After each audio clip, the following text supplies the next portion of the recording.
Saya punya sapu tangan buat kamu. Sini, saya bantu. Makasih ya, Kijangku. Apa yang lo rasain ketika lo ngelihat adegan tadi? Itu dia yang gue rasain ketika gue nonton Gita Cinta dari SMA yang baru aja tayang di bioskop.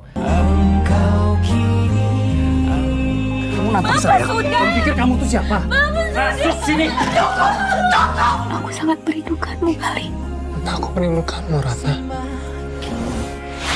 Mostly, gue pertama kali berekspektasi untuk nonton film ini adalah pengen banget bernostalgia dengan eranya Gali dan Ratna, Rano Karno dan juga Yesi Gusman, para aktor dan juga aktris legendaris yang gue respect banget. Oke, simpelnya film ini bercerita tentang kisah cinta dua pelajar SMA yaitu Gali yang diperankan oleh Yesaya Abraham dan juga Ratna yang diperankan oleh Prilly Latukonsina. Sayang cinta mereka nggak kesampaian karena ayah Ratna yang beretnis Jawa nggak setuju sama hubungan anaknya dengan Gali yang berasal dari etnis Sunda. Nah, ayahnya Ratna ini diperankan oleh Dwi Sasono dan dia tuh keras banget cara mendidiknya. Lalu pada malam perpisahan pihak sekolah pun mengumumkan bahwa Gali dan Ratna menjadi siswa-siswi terbaik. Cinta mereka harus berpisah karena Ratna melanjutkan kuliahnya di Yogyakarta. Dia nggak jadi masuk UI karena ayahnya maksa banget dia kuliah di UGM. Di sini gue suka banget sama aktingnya Dwi Sasono sebagai ayah Ratna. Ayah Ratna ini benar-benar menyelamatkan cerita dan benar-benar menyelamatkan kualitas dari film ini gitu. Aktingnya, dedikasi dia sebagai seseorang yang punya karakter antagonis, dia yang membawa intensitas penonton untuk tetap nonton ini sampai habis. Jadi menurut gue respect banget sama aktingnya Dwi Sasono di film ini. Bener-bener respect sama musikalnya, terus gue juga suka vibe 80-an dari segi kostum dan wardrobe. Itu jauh lebih baik dibanding film-film yang ala-ala nostalgia, tapi dari segi rambut, terus wardrobe-nya malah mengikuti era sekarang. Jadi ya menurut gue settingnya masih bisa dinikmati lah.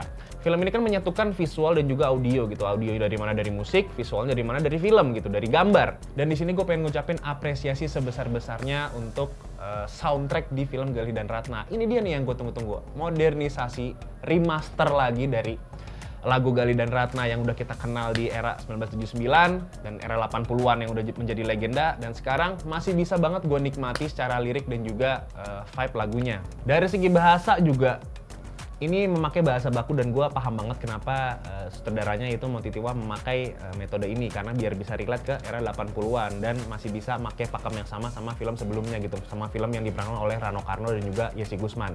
Dan gue malah suka banget sama aktingnya si temennya Ratna yang cowok nih, gue juga udah lupa namanya, tapi si orang Sunda ini tuh jokesnya itu fresh banget dan bisa bikin suasana jadi cair. Jadi dia itu semacam ice breaking di perkumpulannya si Ratna ini.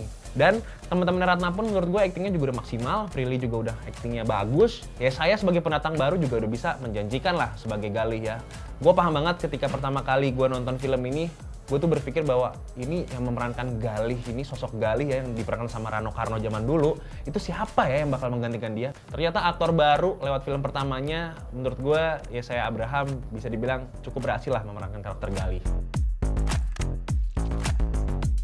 Bisa dibilang agak mengecewakan ya dari segi kualitas. Dari sisi nostalgianya, gue cuma dapat dari vibe musik dan juga setting tahun 80-an, terus musiknya juga ada lagu-lagu yang ikonis. Dan ada satu soundtrack yang bikin gue bernostalgia dengan era 80-an, yaitu judulnya Gali dan Ratna. Story, plot, subplot, dan juga tujuan Gali dan Ratna untuk berkelana bareng-bareng dan menjalani kisah cinta remaja mereka agak sedikit cringe.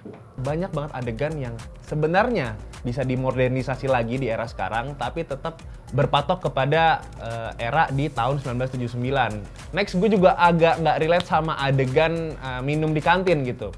Di situ gue udah tahu banget itu brandnya adalah teh botol. Tapi si teh botol ini bukannya diganti ke produk yang emang ada di tahun 80-an atau memang ada di film itu, malah di stikerin Tom and Jerry gitu brandnya. Jadi menurut gua ini agak memaksakan dan gue jadi nggak dapet gitu vibe 80-an ketika mereka lagi minum-minum di kantin. Cringe banget sama adegan kijangku ya, ada kata-kata kijangku dari Galih yang menurut gua bisa lah lebih dimodernisasi lagi dengan kalimat lain yang mungkin lebih relate ke penonton di zaman sekarang gitu, nggak selalu mengikuti pakemnya gitu. Tapi menurut gua adegan yang paling bikin gue geli adalah ketika adegan sapu tangan tadi yang di awal gue bikin gimmicknya tuh sama temen gue. Itu satu bioskop itu semuanya bersorak gitu kayak gitu. Padahal itu adegan yang bener-bener tujuannya romantis, tapi malah nggak dapat dramatisnya dan kita malah ngakak gitu nontonnya. Tiap adegan yang ada dialog bakunya itu, lagi-lagi awkward moment dan juga cringe moment akan terjadi karena memang acting dari anak muda zaman sekarang yang belum bisa